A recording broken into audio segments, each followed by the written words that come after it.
Pak Handoko menatap Mira dengan sorot mata tajam di ruangannya yang sepi. Ruangan kepala sekolah itu hanya diterangi lampu redup, menyorot wajah Mira yang gelisah. Dia tahu pertemuan ini tak sekadar membahas gaji, tapi apalagi yang bisa dia lakukan. Handoko Wibowo, 50 tahun. Kepala sekolah yang karismatik dan berwibawa, tetapi penuh intrik. Sudah menikah, namun sering menyalahgunakan kekuasaannya.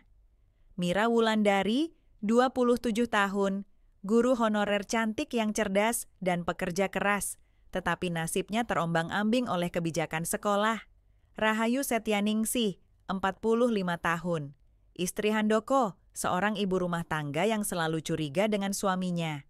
Dimas Prasetyo, 30 tahun, rekan guru Mira yang diam-diam mencintainya, tetapi hanya bisa mengamati dari jauh. Mira duduk di kursi kayu berdecit, mencoba menahan gemetar tangannya. Pak Handoko tersenyum kecil, menyodorkan amplop coklat di atas meja. Ini gaji tambahan untukmu, Mira, tapi kau tahu kan, tidak ada yang gratis? Mira menelan ludah. Suaminya baru saja kehilangan pekerjaan dan putrinya butuh biaya sekolah. Gaji guru honorer tidak cukup. Apa yang harus saya lakukan, Pak? Tanyanya lirih. Handoko menyandarkan tubuhnya, menatapnya dari ujung kepala hingga ujung kaki.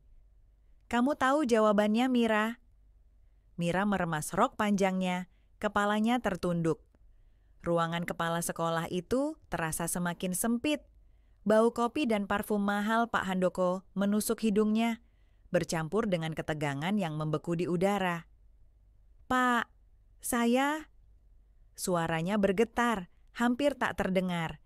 Handoko tersenyum tipis, lalu berdiri, melangkah mengitari meja. Tubuhnya kini hanya berjarak 1 langkah dari Mira. Aku tidak memaksamu, Mira, tapi kamu butuh ini, bukan? Ia menepuk amplop itu perlahan. Mira menggigit bibir. Gaji honorer yang diterimanya sebulan lalu bahkan belum cukup untuk membayar cicilan kontrakan.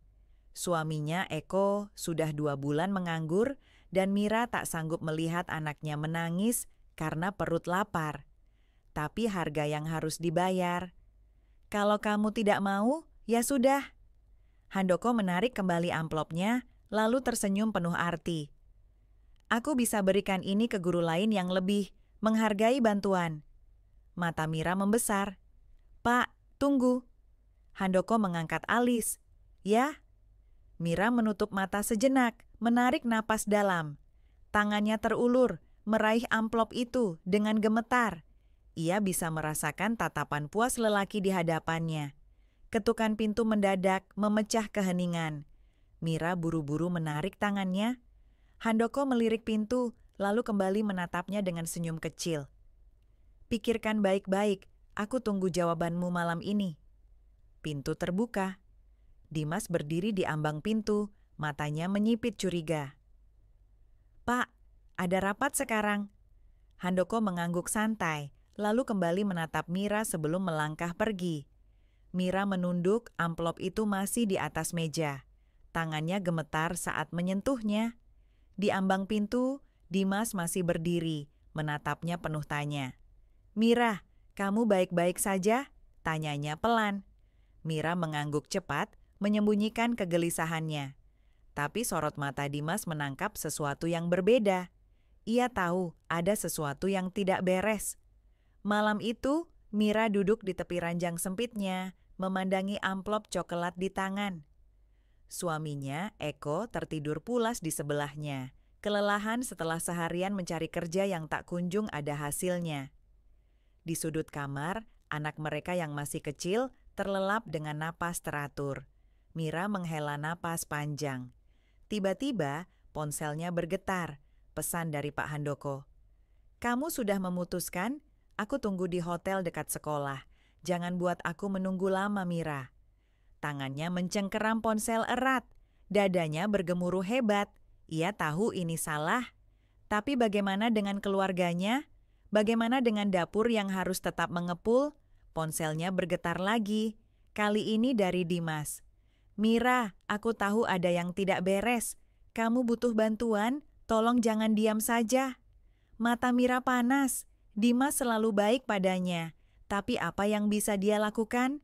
Dia hanya guru honorer seperti dirinya.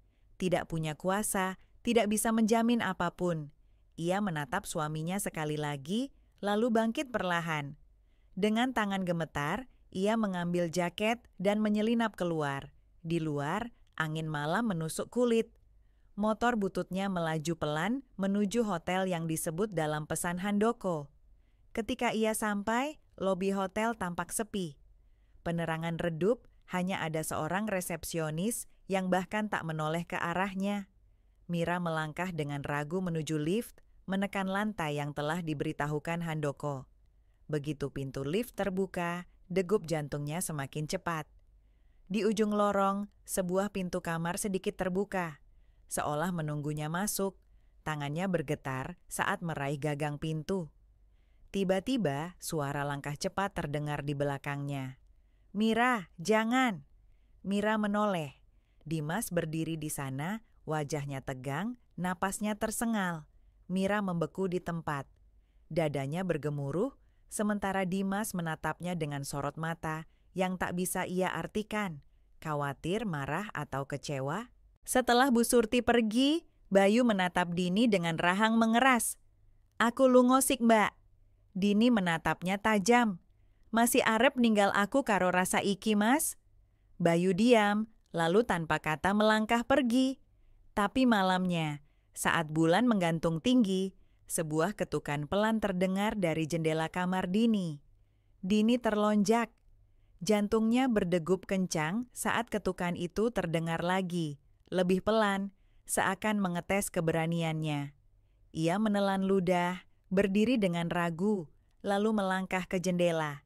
Dengan tangan sedikit gemetar, ia membuka tirai. Bayu berdiri di luar, diterangi cahaya bulan, wajahnya samar, tapi sorot matanya menusuk. Dini menggeser jendela, membiarkan udara malam yang dingin masuk. "Mas Bayu." Suaranya hampir berbisik. Bayu tidak menjawab. Ia hanya diam, menatapnya lama, seakan menunggu Dini mengambil keputusan. Dini menghela napas. "Kenapa kamu datang?" "Panjenengan wis ngerti jawabane, Mbak." Suara Bayu berat, hampir seperti erangan tertahan. Dini menggigit bibir. Akalnya berkata ini gila, tapi hatinya menjerit menginginkan lelaki itu. Sejak lama ia hidup dalam bayang-bayang kesepian, menahan gejolak yang tak tersalurkan. Tangannya terulur, meraih jemari Bayu yang besar dan kasar. Tanpa suara, ia menarik lelaki itu masuk. Begitu Bayu melangkah ke dalam kamar, kehangatan tubuhnya terasa begitu dekat. Dini bisa mencium aroma tubuhnya, campuran keringat, tanah, dan sesuatu yang maskulin. "Kita nggak boleh," bisik Dini, tapi tangannya tetap menggenggam erat lengan Bayu. Bayu menatapnya dalam, lalu jemarinya terangkat, menyentuh pipi Dini dengan lembut. "Aku ora bakal ndadeke panjenengan cilaka." Dini terdiam, merasakan sentuhan itu membakar kulitnya. Napas mereka bercampur, mata mereka saling menyelami.